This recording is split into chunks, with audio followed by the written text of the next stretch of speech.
All right, guys, today I'm going to show you the number one thing you must do if you're considering buying a 200 series Land Cruiser.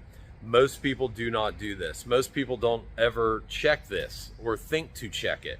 But there's a good reason why you need to check it, and it's mainly because of cost. And this is regarding a mechanical type repair. Cosmetic stuff, whatever.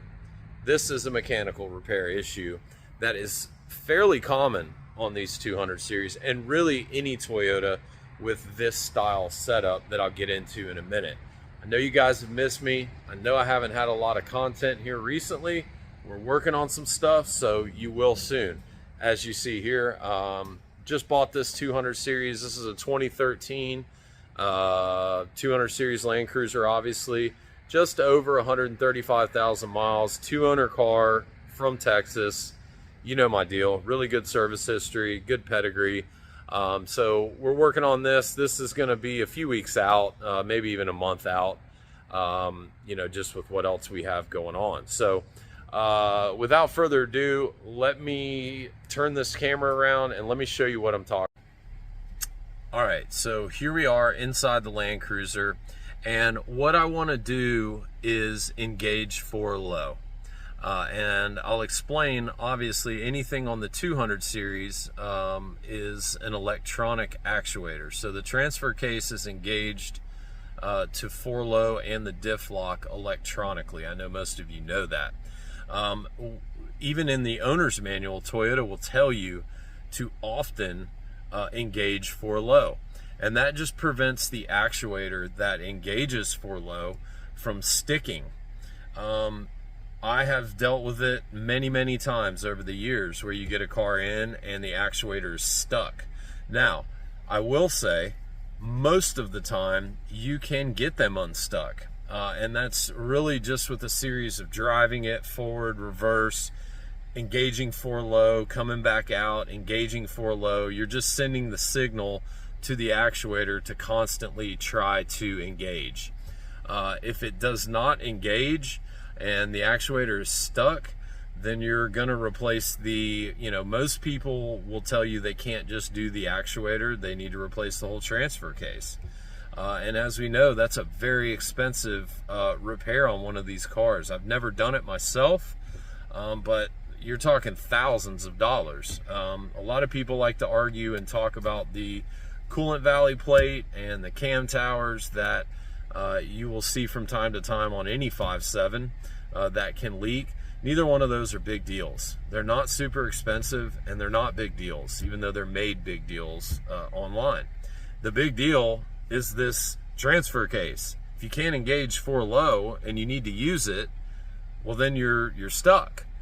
So the only way to do that is, again, to replace that actuator, which you're likely not going to be able to do, especially the way that it is built onto the transfer case.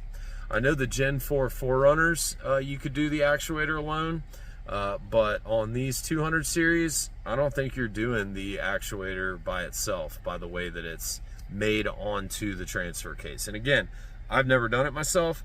That's just from being familiar with the setup and seeing how it's all put together. So let me show you guys what you need to do. All right, so here we are. There's your mileage, 135,776. I know I just said a minute ago that it was around there. So, and I know for most of you that watch my videos, you know that I do this on all my new inventory showcases anyway, but get a lot of questions about this, so I just thought I'd do a quick video. So what we're gonna do is we are going to put it in neutral, and then if I can get this to stand still, we are going to engage for low. And as you see, we are in now for low. Now, you can see the multi-terrain select. You can toggle through all of those switches here. The other important thing to do while you're in neutral and you're in for low is to engage the center diff lock. So I'm gonna go ahead and do that. And you heard that pop in, and you can clearly see that the center diff lock is engaged next to the for low light. We're gonna put it in drive and just move forward so that I can disengage them. We're gonna go back to neutral and I'm gonna take turn the diff lock, or take the diff lock out first. There we go, the diff lock is off.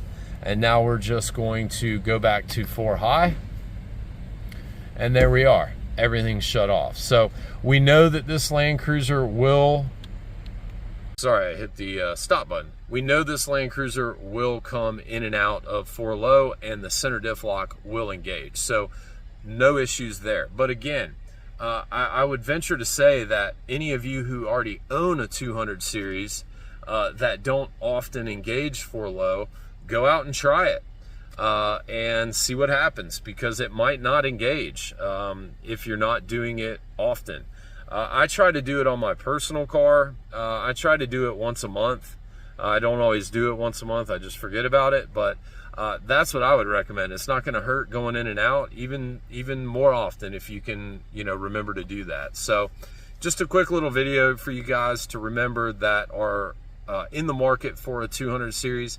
In my opinion, being familiar, being around these cars for so long, that is the most important thing you can do mechanically to ensure that you don't have an expensive repair that you might not have thought to check before you bought it. So hope you guys enjoyed this video.